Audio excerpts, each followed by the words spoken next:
Bom dia, pessoal. Hoje nós vamos falar um pouco sobre tradição islamétrica arcaica, sobretudo a partir de Homero e Hesíodo. O meu nome é Rafael Silva, eu sou doutorando no programa de pós-graduação em letras da UFMG e tenho proposto essa série de vídeos dedicada a fundamentos de literatura grega, né? E na nossa exposição de hoje, começamos com a explicitação de uma das características mais importantes da poesia grega antiga, de modo geral, mas de modo específico para basicamente tudo aquilo que nos chega do período arcaico, que é a dimensão da sua oralidade. Não é? A dimensão oral dos poemas na tradição islamétrica arcaica precisa ser sempre destacada, porque esses poemas, a gente sabe hoje, e eu vou ter ocasião de falar um pouco sobre isso logo na sequência, são resultado, né, de uma longa tradição de poesia entoada em performances improvisadas, nas quais os cantores, né, desses poemas, os chamados rapsodos, recorriam a um repertório comum de fórmulas, então determinadas expressões fixas, determinados epítetos ligados a personagens ou a lugares, a deuses, e cenas típicas. Né? Então, uma espécie de arranjo formal relativamente estável, a fim de narrar em hexâmetros datílicos, que é o metro no qual esses poemas eram vazados, um determinado episódio da vasta matriz mitológica compartilhada por esses povos. Né? Então, esses mitos, como por exemplo aqueles relativos ao ciclo troiano ou ao ciclo tebano em torno da família de Édipo, tiveram, né, manifestações poéticas a partir dessa tradição de poesia oral, que no caso que vamos estudar hoje é a tradição hexamétrica oral, na qual então esses hexâmetros datílicos cumpriam uma função fundamental. Não é? Na sequência eu vou um pouco expor de onde vêm, né, os principais argumentos para se defender essa teoria de base oralista, né, da poesia arcaica, mas antes de começar expondo algumas questões básicas relativas aos valores dessa sociedade. Então, os valores que de alguma forma são encarnados nesses poemas e que, uma vez expostos e compreendidos, oferecem, por assim dizer, uma espécie de legibilidade básica para o público hoje. Porque muitas vezes, quando vamos nos voltar a esses poemas, há um certo estranhamento e uma dificuldade de compreensão, porque muitas vezes o que se encontra em jogo, o que se encontra em questão, não é imediatamente apreensível, não é imediatamente compreensível. Mas uma vez que os valores básicos dessa sociedade sejam compreendidos, acredito que muito dessa dificuldade é dirimida e é possível então compreender o que se encontra em jogo em poemas como, por exemplo, a Ilíada ou a Odisseia. Então, valores na Grécia arcaica, o primeiro que cumpre destacar é a chamada areté, né, às vezes traduzida por virtude, embora eu prefira falar de excelência pessoal, que é a aptidão, a capacidade de agir bem, de falar bem, ou seja, de executar bem uma ação. Não tem relação com uma espécie de moralidade, ser bom, né? Agir bem para com o outro, né? Mas sim com uma capacidade técnica, ser excelente. Né? E o reflexo mais imediato desse valor é um outro ligado a ele, que é a questão da honra, né? Da timé, da estima perante os demais, perante os companheiros. Né? Ambas auferidas a partir de marcadores externos, porque por um lado a excelência ela só é, digamos, visível, ela só é notável a partir da realização de forma excelente de determinadas ações, e a honra só é auferível a partir da presença de determinados marcadores, como posses, terras, riquezas, escravos, enfim, etc. Lembrando-se que, para essa sociedade antiga, os escravos e mesmo as mulheres faziam parte daquilo que pertencia às posses de um guerreiro, às posses de um soldado. E para exemplificar isso, eu cito aqui uma passagem do poema do Hesíodo, chamado Trabalhos e Dias, a partir do verso 286, no qual ele diz o seguinte: a ti eu direi o que penso de bom, mui tolo Perses. Miséria é possível aos montes agarrar facilmente. É plano o caminho e mora bem perto. Mas diante de excelência, suor puseram os deuses imortais. Longa e íngreme é a via até ela, e áspera no início. E quando se chega ao topo, fácil depois ela é, embora sendo difícil. Este, o melhor de todos, quem por si tudo apreender, ao refletir no que será melhor, depois e no fim. Aqui eu cito um poema de Hesíodo, né, para exemplificar a questão da excelência, mas como eu já sugeri anteriormente, embora Homero e Hesíodo, essas tradições poéticas, sejam relativamente contemporâneas, é preciso sempre levar em conta algumas diferenças básicas entre uma e outra. Só para ficar aqui no mais elementar, a excelência, né, no caso dos poemas homéricos, é eminentemente aristocrática e guerreira, enquanto nos poemas hesiódicos ela é eminentemente agrária, se a gente pode dizer assim, né, tem a ver com o trabalho do campo,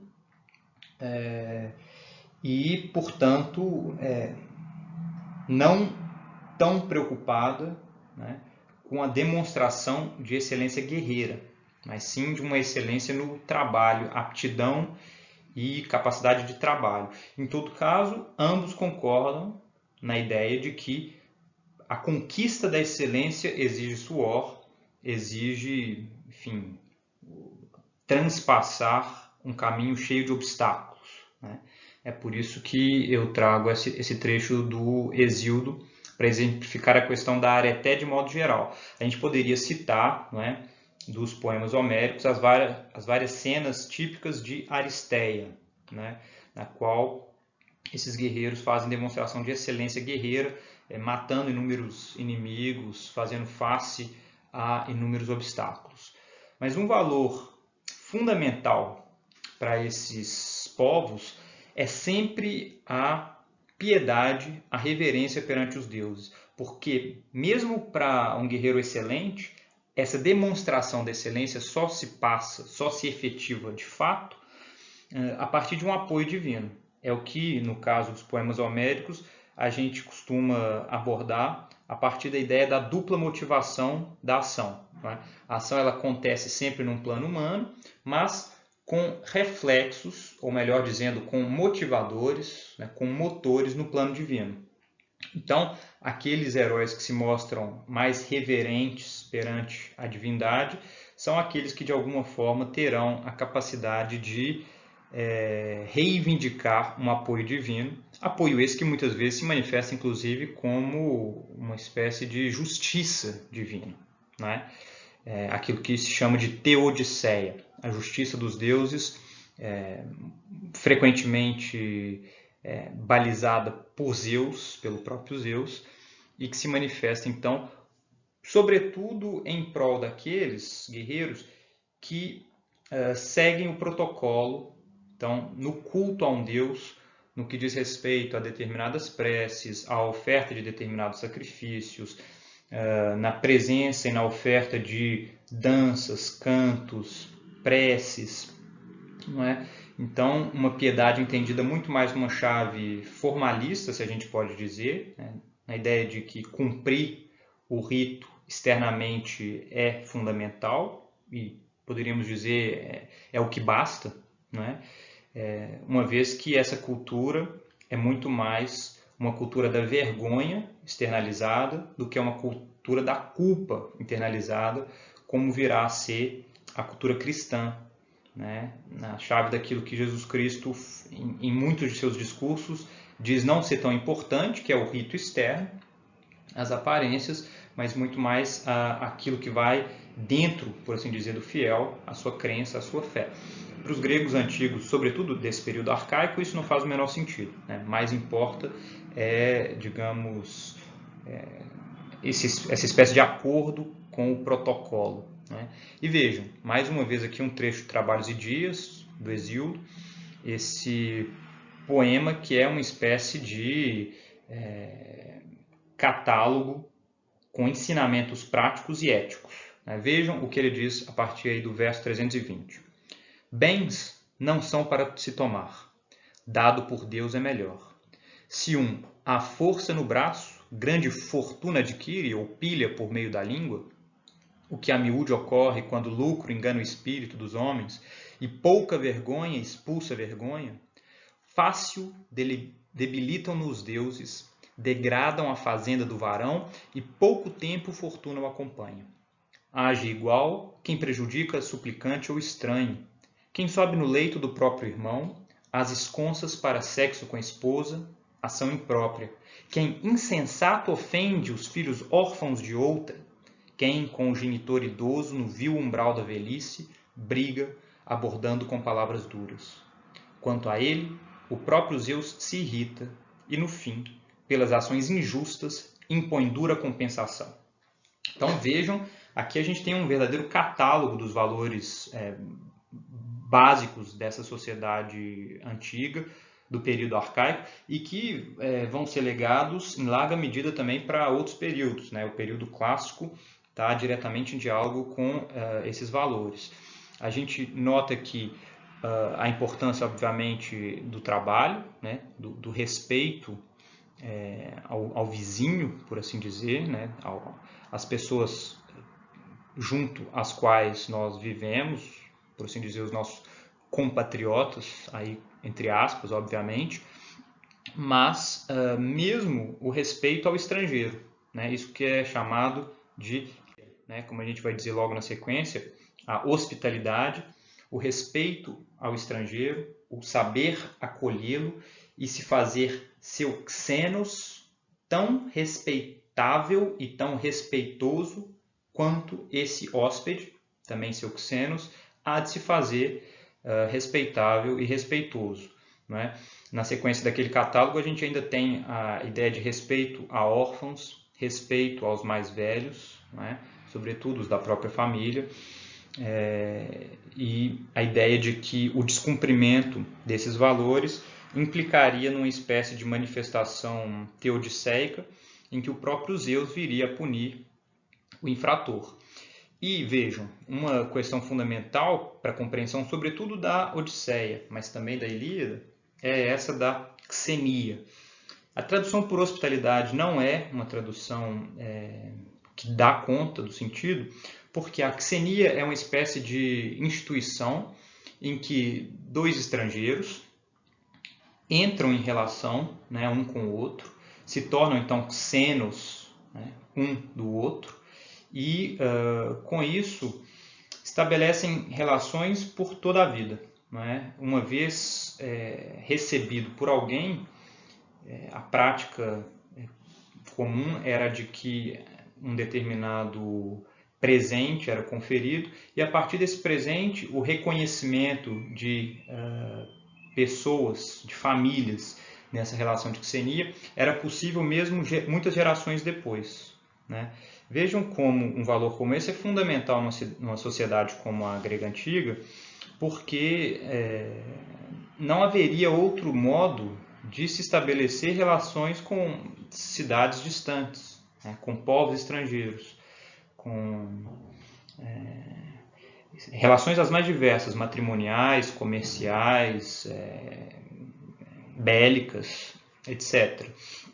Então, um poema como a Odisseia, que representa inúmeras instâncias de xenia, é fundamental para que a gente compreenda a importância de um valor como esse para os gregos antigos, né?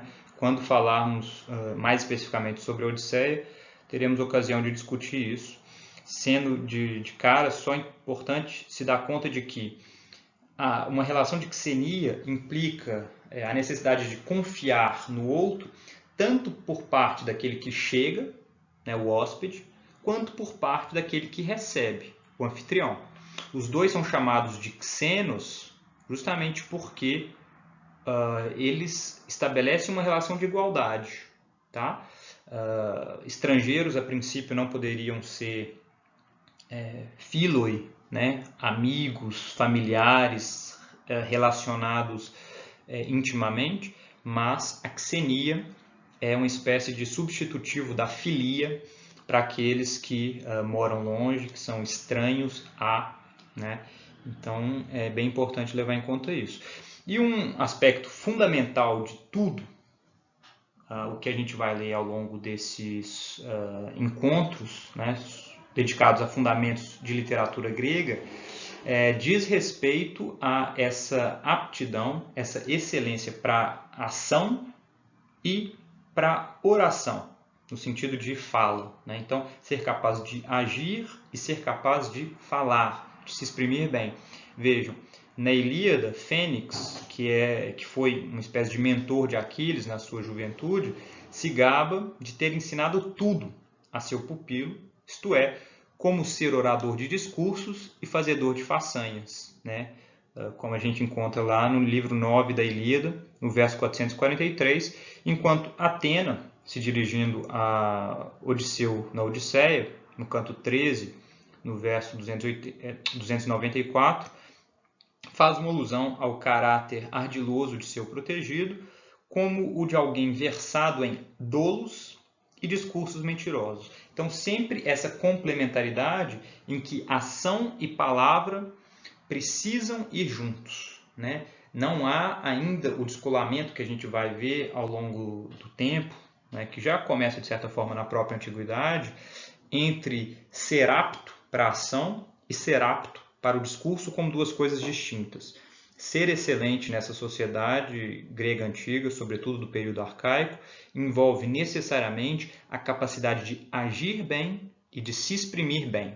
É óbvio que alguns personagens vão ser mais aptos a uma dessas características, a uma dessas capacidades do que a... Mas a gente detecta, digamos, essa divisão básica de forma muito clara, né, ao longo da representação de vários dos personagens da Ilíada e da Odisseia, né? E nesse sentido, a Ilíada apresenta Aquiles como um modelo mais apto à ação em combate do que ao discurso propriamente dito, enquanto Odisseu, sobretudo na Odisseia, mas mesmo na Ilíada, é apresentado antes como alguém mais apto ao discurso, né? Então, aos volteios, né? Aos torneios do discurso do que propriamente a ação, embora Aquiles e Odisseu sejam também muito hábeis em palavra, para o caso de Aquiles, e em ações, para o caso de Odisseu, né? Esses paradigmas, né? Aquiles na Ilíada, Odisseu na Odisseia, obviamente representam tipos, poderíamos dizer, ideais, né, no âmbito dessa cultura arcaica, e tem um impacto, sobretudo devido ao valor pedagógico que os poemas homéricos vão receber no âmbito da cultura grega, inclusive modelando determinadas formas de conduta, tal como a gente encontra em oposições no interior das obras históricas de Heródoto e Tucídides, né? O Heródoto representando lá, por um lado, Leônidas como uma espécie de Aquiles redivivo, né? O Leônidas, rei de Esparta, na Batalha de Termópilas, enquanto Temístocles é representado como uma espécie de Odisseu redivivo lá na Batalha de Salamina, né? E Tucídides retoma, por assim dizer, essas mesmas oposições na representação que ele faz justamente dos espartanos e dos atenienses. É óbvio que a gente pode encarar essas oposições quase como topoi, né, retóricos, como lugares comuns da retórica, que entram, então, na forma de conceber o mundo e na forma de delinear, de propor determinadas ações, não é? Aí já para o caso do Tucídides. Mas, a meu ver, essa dicotomia básica que encontramos sim nas obras de Homero e em menor medida nas de Hesíodo, de alguma forma perpassam a produção cultural grega, chegando a estar presentes numa obra como Filoctetes, do Sófocles, em que a gente tem muito claramente uma oposição entre o comportamento astucioso de Odisseu, em oposição ao comportamento, digamos, mais honrado, mais bravo e corajoso de um Filoctetes, sendo que no meio do caminho entre os dois fica Neoptólemo tendo que fazer uma opção. Da mesma forma, na obra Hípias Menor de Platão, a gente tem uma espécie de questionamento dessa oposição extremamente tensa, né? Lá, os atenienses defendem o modelo de Aquiles como o verdadeiro modelo de um guerreiro, enquanto Sócrates, como lhe é habitual, adota uma opinião, pelo menos para os seus contemporâneos, paradoxal, defendendo a superioridade do comportamento de Odisseu. Esse tipo de oposição foi trabalhado ainda por um estudioso francês chamado Vidal-Naquet, quando ele opõe a forma de combate hoplítico, né? Então, em falanges hoplíticas, em que esses guerreiros vão protegidos por armaduras pesadas, escudos e lanças, né, e avançam nessa formação contra o inimigo, em oposição à forma de combate dos efebos, né, de jovens que são treinados em combate à noite, usando artimanhas, armadilhas, como a gente encontra, sobretudo no treinamento espartano, né, na chamada cripteia. Ou seja, com base nessa breve proposição, eu sugiro que há uma espécie de fundo axiológico comum de base arcaica no fundamento dos valores de grande parte da cultura grega antiga. Esses envolvem, né, a excelência, a chamada areté, a honra, a timé, que é uma espécie de reconhecimento da excelência, a estima de que alguém desfruta perante os seus pares, a piedade, entendida enquanto eusébia, né, no culto aos deuses, né, no respeito às tradições, às datas, né, às danças, em honra aos deuses, a própria ideia de justiça, né, respeitar aquilo que cabe a cada um, inclusive sabendo quais são os limites da ação humana, aquilo que é próprio do animal, aquilo que é próprio dos deuses, o respeito ao estrangeiro, entendido enquanto xenia, além da disposição para a palavra e para a ação, como meios de se demonstrar coragem e franqueza, mais evidentemente no caso de Aquiles, mas a gente poderia pensar em outros exemplos, ou astúcia e prudência no caso de Odisseu. Vejam, esse fundo axiológico comum é importante de ser levado em conta por quem lê esses poemas, justamente porque muito do que se encontra em jogo nas disputas, nas aventuras, nas discussões em que os personagens de Homero e Hesíodo são representados, só ganham sentido quando a gente leva em conta esse fundo axiológico comum. E eu digo mais, é a partir dele que muitas das principais obras que, por exemplo, o período clássico vai conhecer, têm sentido, né? Para citar aqui apenas o exemplo mais básico, mais fundamental. Platão. Qual é a estratégia fundamental da obra platônica? É uma espécie de transvaloração dos valores.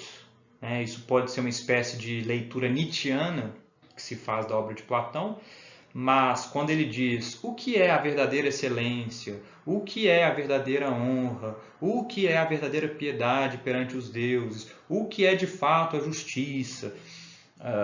Vejam, Sócrates, enquanto personagem da obra platônica, propõe uma série de considerações que mostram que determinadas concepções acerca desses valores são, antes de tudo, tradicionais, mas não são em nada racionais, não são coerentes, não promovem práticas sociais coesas e coerentes. Não é? E, em larga medida, se a gente não se dá conta do ponto a partir do qual a crítica socrático-platônica é feita a essa sociedade, o seu trabalho perde em sentido. Né? Então é preciso levar em conta também esse legado axiológico para que se compreenda aquilo que muitos dos pensadores posteriores vão propor. Eu já mencionei anteriormente a questão da oralidade, no caso da poesia grega arcaica. Daria para citar o proêmio da Ilíada como um exemplo, em que fica claro essa chamada do poeta à deusa, à musa, entendida enquanto uma palavra cantada, uma palavra ritmada e, portanto, portadora de memória. Eu não vou ler isso aqui porque o proêmio da Ilíada vai ser discutido na exposição especificamente de Ilíada, mas o que eu gostaria de dizer é que características formais dos poemas atribuídos a Homero e dos poemas atribuídos a Hesíodo fizeram com que os estudiosos ao longo da história se dividissem entre aqueles que acreditam que Homero e Hesíodo são autores responsáveis por escrever uma longa obra, né, de cabo a rabo, e, por outro lado, aqueles chamados analistas que defendem que, ao contrário, essas obras são compósitas, elas são, por assim dizer, uma coxa de retalhos em que partes escritas em diferentes momentos da história, em diferentes lugares, foram colocadas juntas sem muita coerência, né, com problemas na sua unidade, por assim dizer. Essa querela se dá muito mais a partir dos poemas de Homero, né, a Ilíada e a Odisseia, porque são muito mais longos, cada um deles com 24 cantos, tendo uma média de 500 ou 600 versos cada um, chegando a algo em torno de 12 mil a 15 mil versos, enquanto os poemas atribuídos a Hesíodo giram ali em torno de 1000 versos. Então, esses poemas mais curtos, neles a questão da unidade, do estilo, não se colocou com tanta força, embora muito do que eu vou expor na sequência sobre os poemas homéricos se aplique também aos poemas ditos hesiódicos. Né?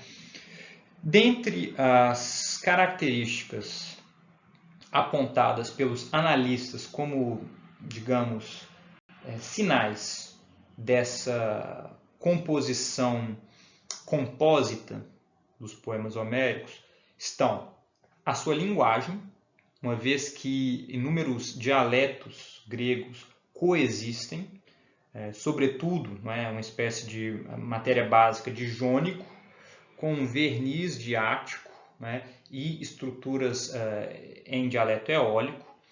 Logo na sequência, a gente vai apresentar um mapa em que vai ficar claro de onde vem cada um desses dialetos, e, portanto, vai ficar claro por que é tão estranho que um poema tenha sido composto empregando esses 3 dialetos e outros mais, algumas formas muito arcaicas, muito antigas. A presença de epítetos, como, por exemplo, pés ligeiros ou olhos brilhantes, que aparecem, às vezes, de forma muito repetida e, não raro, com pouca pertinência para o contexto em que são empregados, como, por exemplo, se chamar Aquiles pés ligeiros quando ele está sentado. Os analistas apontam isso e falam, tem alguma coisa estranha nesse tipo de uso de epítetos. Além da presença de cenas e episódios que aparecem a partir de uma estrutura básica que se repete. São as chamadas cenas típicas, em que, por exemplo, numa cena de armamento, a ordem em que um guerreiro veste a armadura e toma as armas é sempre a mesma, né, com pouquíssima variação. Todas essas características formais que apontam, né, para a dimensão oral desses poemas. Tá? A teoria oralista ela tem uma história bastante longa, ela remonta pelo menos ao século VIII, mas daria para voltar antes disso, inclusive. Ela tem um estudioso chamado Wolff, em seu livro Prolegomena ad Homerum, né, Prolegômenos a Homero, de 1795, uma primeira proposição mais bem defendida e, a partir daí, desdobrada por um estudioso chamado Milman Parry, que faz estudos de campo, sobretudo na região da ex-Iugoslávia, com cantores que, no âmbito de uma tradição de performance improvisada, tem um repertório, né, de poesias bastante vasto, obviamente não comparável em termos de tamanho à Ilíada e a Odisseia, mas o que o Milman Parry faz, né, ao gravar por meio do gramofone esses rapsodos, né, lá na região da ex-Iugoslávia, se dar conta de que essas características tidas por estranhas das epopeias homéricas, em alguma medida das epopeias hesiódicas, né, dos poemas hesiódicos, são características de poesia oral. Né? A repetição de determinadas fórmulas em lugares fixos dentro de um verso, né? A repetição de epítetos junto a determinados nomes de personagens, sejam eles humanos, deuses ou lugares, a estrutura básica de determinadas cenas típicas, ou a estrutura básica de poemas em torno a um determinado evento, são, digamos, aspectos formais que auxiliam na performance improvisada desses poemas por parte dos rapsodos. Vejam, a partir do domínio de de um determinado corpus de fórmulas, cenas típicas, motivos, obviamente um conjunto de enredos, esses poetas conseguem improvisar e, da perspectiva deles, é sempre o mesmo poema que é apresentado. Mas quando a fixação do oral é possível por meio do gramofone, o confronto entre as diferentes performances mostra que, embora esses cantores acreditem cantar sempre a mesma canção, digamos, uma canção dedicada ao rapto de Helena, uma canção dedicada à fúria de Aquiles, ou uma canção dedicada ao homem que muito vagueou e conheceu a mente de muitos outros homens. Embora esses cantores acreditem sempre cantar a mesma canção, elas nunca são ipsis literis as mesmas. Né? Então, essa é a revolução de Milman Parry com seus trabalhos de campo, uma vez que ele trabalha, inclusive, enfim, com uma espécie de etnologia, né? Entrando em contato ali com esses cantores sérvios, croatas. Né? E isso foi muito interessante porque a partir daí foi possível o estudo do que é uma fórmula, né? Na formulação que ele mesmo propõe, um grupo de palavras que é regularmente empregado sob as mesmas condições métricas para expressar uma certa ideia essencial. Então, a gente entende o lado mais mecânico do emprego das fórmulas. Obviamente, hoje existem nuances, né, no radicalismo com que essa formulação pode ser compreendida, uma vez que há muito espaço para criação poética, sim. Né? Uma fórmula, embora ela tenha um lugar fixo dentro do verso e seja usada muitas vezes para completar um verso no âmbito de uma performance improvisada, há um jogo muito rico por parte do cantor numa desse corpus, né, de fórmulas. E vejam, a métrica ela entra aí como um elemento fundamental porque ela é, por assim dizer, uma espécie de grelha que o poeta, na performance improvisada, precisa completar com bloquinhos a fim de produzir um determinado verso, passar para o seguinte, completar produzindo um determinado verso, passar para o seguinte, numa repetição que, embora o exâmetro datílico seja bastante plástico, leva, né, a uma memorização, por meio da repetição, de versos inteiros, às vezes estrofes, né, longas sequências de versos inteiras.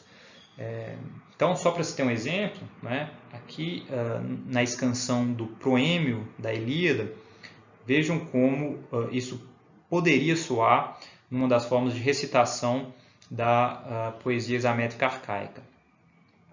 Menina eide theape leia deu ahileus, ulomenene mydia haiois alge theke, polas dipthi mus psychas aidi proi absen, hero onautus de heloria teu recunesin. Oio noisi te passi dios de telei et bule, ex hudeta prota diaste tenerisante, atreideste anax andron cae dios ahileus. Então, o exâmetro é isso, né? Ta, ta, ta, ta, ta, ta, ta, ta, ta, ta, ta, ta, ta, ta, ta, ta, ta. E para aqueles que se dedicam, né, ao estudo da métrica, há uma ideia de que a longa repetição desses exâmetros, né, por um intervalo de tempo bastante amplo, provavelmente levavam a uma espécie de êxtase, né, uma espécie de saída de si, tendo, portanto, uma espécie de papel encantatório, né. Só para os que acompanharam aí a proposta do texto em grego, o que é dito na tradução do Frederico Lourenço, desse mesmo proema, é o seguinte: canta, ó deusa, a cólera de Aquiles, o Pelida, mortífera, que tantas dores trouxe aos aqueus, e tantas almas valentes de heróis lançou no Hades, ficando seus corpos como presa para cães e aves de rapina, enquanto se cumpria a vontade de Zeus. Desde o momento em que primeiro se desentenderam o Atrida, soberano dos homens, e o divino Aquiles. Dentre essas características formais que ajudam, então, um poeta a completar o seu exâmetro, estão os epítetos, né, que, então, podem ser encarados como fórmulas, uma vez que eles vão aparecer em certas partes no interior do verso, né? Vejam os epítetos possíveis para Aquiles. Peleiades, Pelida, né, com um esquema métrico específico. Pés ligeiros, que pode ser podas ocus, podarques, podóqueos, cada uma dessas expressões com um esquema métrico diferente. Coração de leão, thymoleonta, ou semelhante aos deuses, theois epieikelos. Vejam que nenhuma dessas formas tem a mesma economia métrica que as outras, e isso justifica muitas vezes, não é, quando se leva em conta o contexto métrico em que cada uma delas aparece, a razão pela qual uma foi escolhida em detrimento da outra, né? Um poeta precisa completar lá praticamente a metade de um exâmetro, e ele vai recorrer antes a semelhante aos deuses, né, que é um epíteto mais longo, do que, por exemplo, a podarques, pés ligeiros, que é um epíteto mais curto. Tá? Então, a mecânica, por assim dizer, desses metros é basicamente essa. Em termos dos dialetos, tal como eu sugeri para vocês, vejam, a principal formação dialetal presente nos poemas homéricos, ela é de base jônica. Vejam, nesse mapa, as regiões marcadas como falantes de jônico são as regiões marcadas com a cor rosa, né? Ali a ática, né, que fala uma espécie de modalidade do jônico, que eventualmente vem a ser chamado de ático, mas a própria Jônia, lá a leste, né, a oriente do Mar Egeu, e em muitas regiões também ao norte, sendo falado inclusive na Eubéia, em algumas das ilhas Cíclades, o jônico. Mas essa coloração eólica, ela vem de da região que é marcada no mapa com uma espécie de cor laranja, né? E que é presente também em algumas regiões a leste do Mar Egeu, mas que vem sobretudo da Beócia, né? Da Tessália, da Etólia, sendo essas as regiões de origem, né? Desse dialeto. Sendo de se destacar ainda, né? No caso dos poemas homéricos, um leve verniz ático, que aí sim, né, vindo então da região de Atenas, indicando que provavelmente houve um processo, uma tentativa de adaptação da linguagem homérica para o ático, na medida em que isso não interferia na própria métrica. Por que, então, né, falar disso é importante? Porque a métrica ela é uma característica de conservadorismo dos poemas, né? Esses poemas não foram atualizados constantemente para, por exemplo, o último estágio de evolução dessa poesia, porque muitas expressões, digamos, em ático, não comportavam, né, o exame datílico, pura e simplesmente. Tá? Então isso é algo que se precisa levar em conta.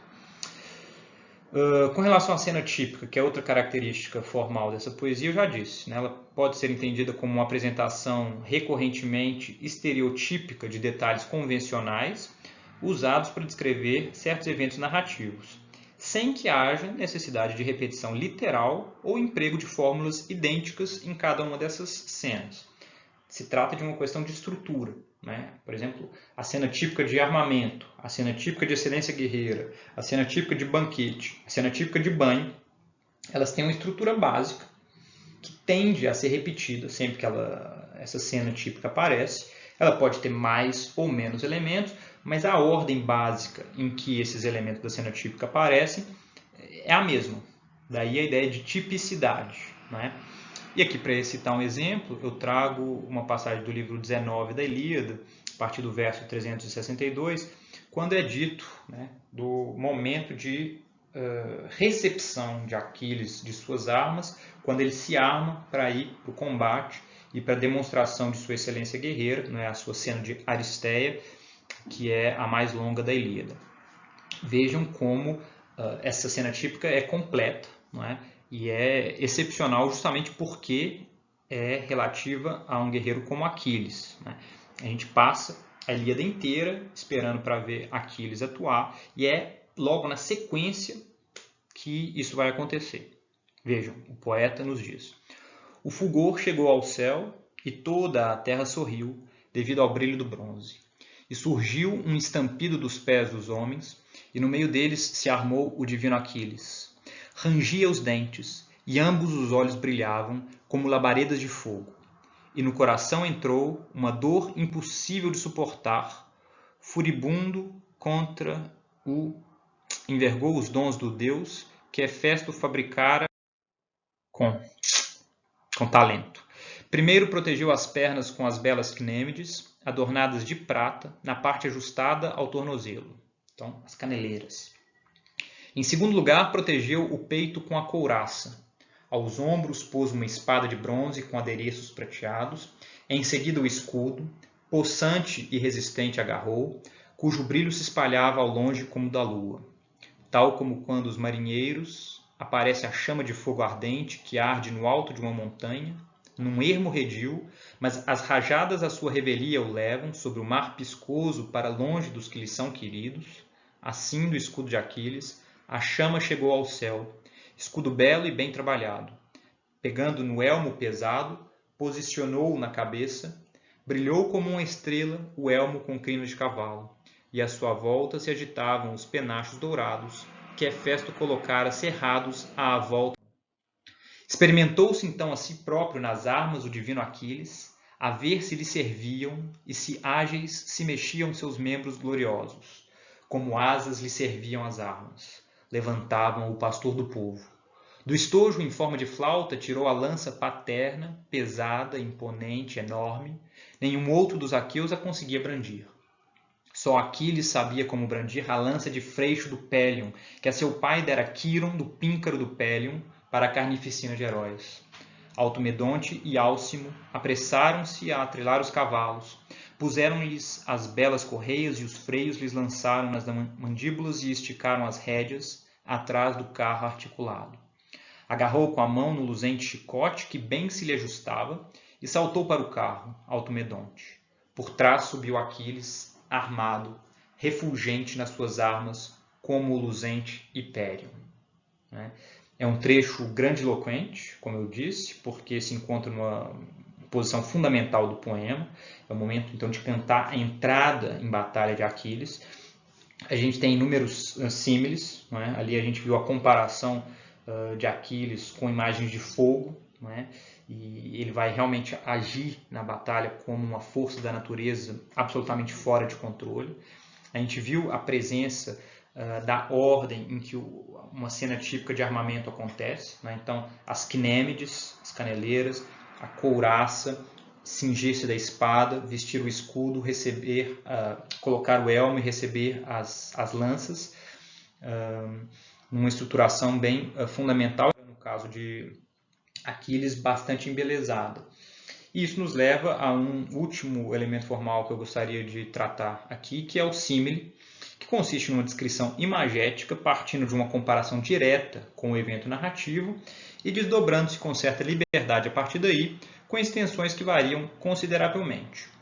O que os estudiosos notaram, né, com base nos estudos desses aspectos formais, é que a comparação propriamente dita muitas vezes é extraída do cotidiano simples de quem trabalha, principalmente no campo, sendo empregada para esclarecer justamente por meio de elementos mais conhecidos desse tipo de público, né, habituado aos trabalhos no campo, os aspectos guerreiros que provavelmente já lhes seriam estranhos.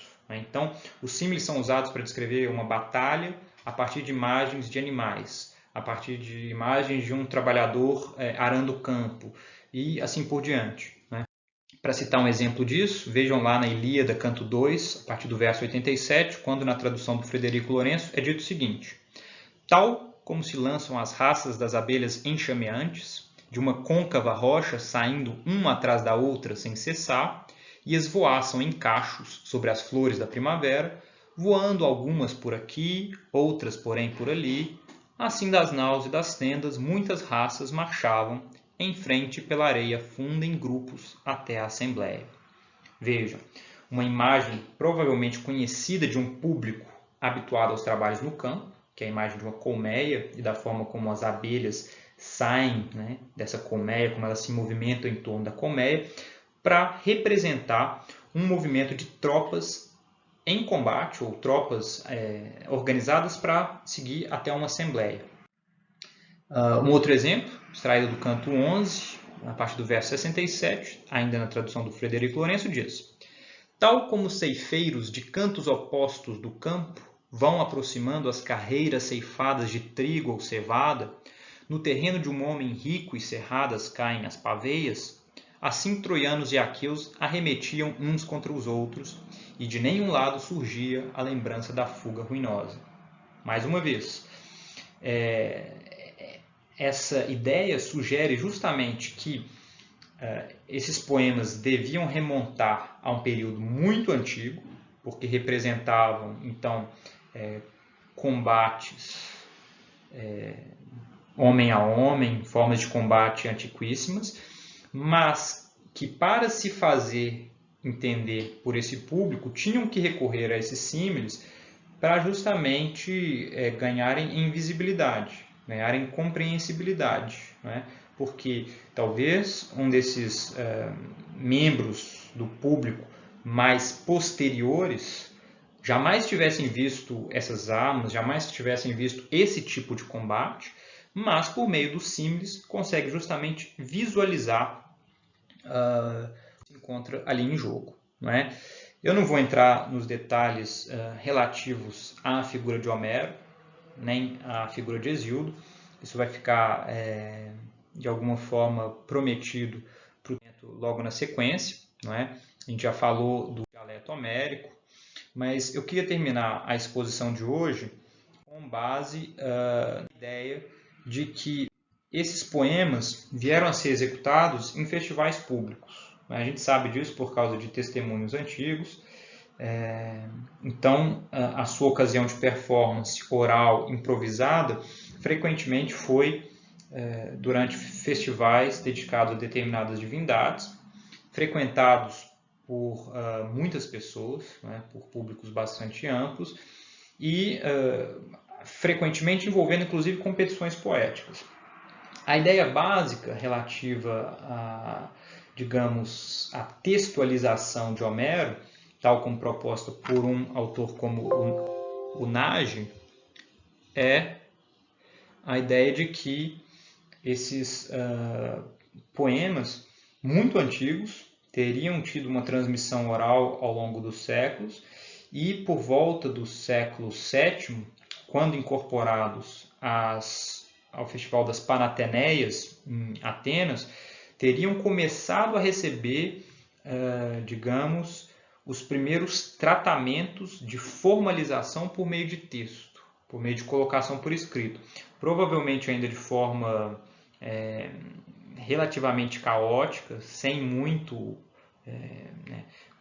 cuidado com um texto único, com uma sedimentação textual, mas a partir daí, sim, né, quando incorporados nessa festividade, então a gente encontra a representação de Atenas, né, nas ânforas panateneicas oferecidas aos atletas que competiram nessas festividades. A gente imagina que o público, né, ateniense teria entrado em contato com essas canções, com todo um repertório mitológico presente nelas. Pouco a pouco, o seu aspecto formal teria se sedimentado, inclusive na mentalidade desse público, que passa então a conhecer de cor determinados versos, passa então a conhecer de cor trechos inteiros, tal como a gente vê em inúmeros dos diálogos platônicos, né, personagens que fazem basicamente a sua educação a partir do aprendizado de Homero de cor, e teria evoluído gradativamente até ser eventualmente colocado por escrito pelos gramáticos da Biblioteca de Alexandria, que tentam então chegar a uma formulação última, ou melhor dizendo, a uma formulação primeira dos textos atribuídos a Homero. Processo análogo pode ter acontecido também com Hesíodo, embora os detalhes de uma textualização de Hesíodo não sejam, enfim, tão objeto de tanta especulação quanto o dos textos homéricos. E vejam, a influência que Homero tem, né, então, para a fixação desses mitos, para a fixação desses valores é fundamental. A gente sabe disso porque, a partir das Panateneias, que teriam começado ali por volta de 560 a.C., no século VI, promovidas provavelmente por Pisístrato, o tirano de Atenas, a gente passa a encontrar a representação pictográfica em cerâmica, a gente passa a encontrar a representação poética, né, em poemas atenienses dessa época, mostrando então que houve uma espécie de cultivo desse público a partir dos poemas homéricos. E eu termino dizendo que os responsáveis por essas performances, tanto de Homero quanto de Hesíodo, e no limite de outros poetas arcaicos como Arquíloco, vieram a ser entendidos como promotores de uma espécie de êxtase, de saída de si, tal como eu sugeri anteriormente quando falávamos do efeito ou dos efeitos de exâmetros datíricos repetidos ao longo, né, de muitas e muitas horas, porque a ideia básica era que a execução de um poema como a Ilíada, no âmbito de um festival público, como as Panateneias, durava talvez 3 dias.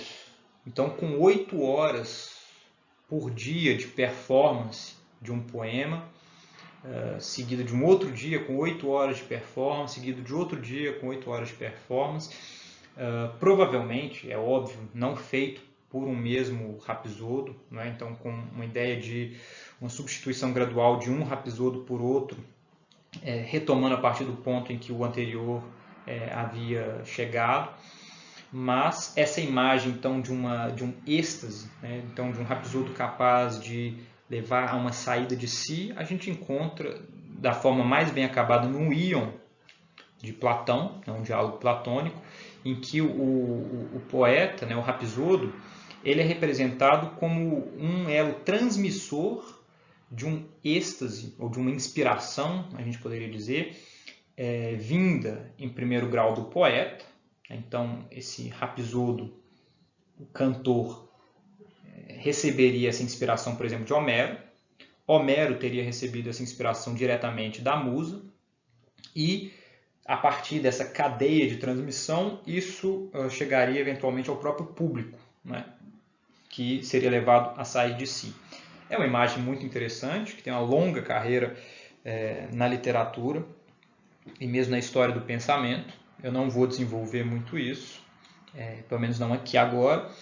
A gente vai ter ocasião de falar sobre a ideia do cantor, do Aedo, do Rapsodo, como alguém inspirado, quando falarmos da Odisseia, da representação que Fêmeo recebe lá. Mas por hora basta a ideia. Esses poemas eram executados não por Homero em pessoa, Homero tendo sido nome dado a essa longa tradição de poemas improvisados oralmente, mas sim por Rapsodos que de alguma forma encarnavam, inspiravam-se de Homero. E eu trago aí, para finalizar essa exposição de hoje, a imagem de uma ânfora, em que a gente tem a representação de um cantor, usando um cajado e emitindo a voz, emitindo o seu canto. A sua pose, a sua impostação, ela é muito característica, porque executados perante públicos muito vastos, muito amplos, era preciso saber fazer ressoar a voz. E é isso que a gente encontra em uma imagem como essa, indicando então todo o caráter, por assim dizer, hierático que esses cantores tinham, todo o status de que eles desfrutavam, uma vez que poemas dessa tradição isométrica arcaica, como os atribuídos a Homero e a Hesíodo, tinham status fundamental nessa sociedade. A gente vai ter ocasião de ver cada uma dessas questões logo na sequência, mas é importante se dar conta de que a educação grega, em larga medida, foi feita a partir de Homero, em alguma medida também a partir de Hesíodo.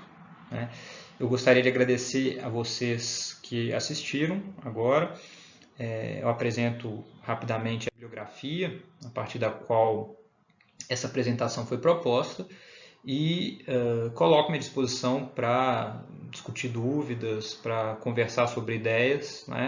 Sugiro que quem tem interesse nesse tópico de fundamento de literatura grega se inscreva no canal e curta, e continue seguindo essa série de vídeos que eu pretendo continuar a propor na sequência. Obrigado, valeu!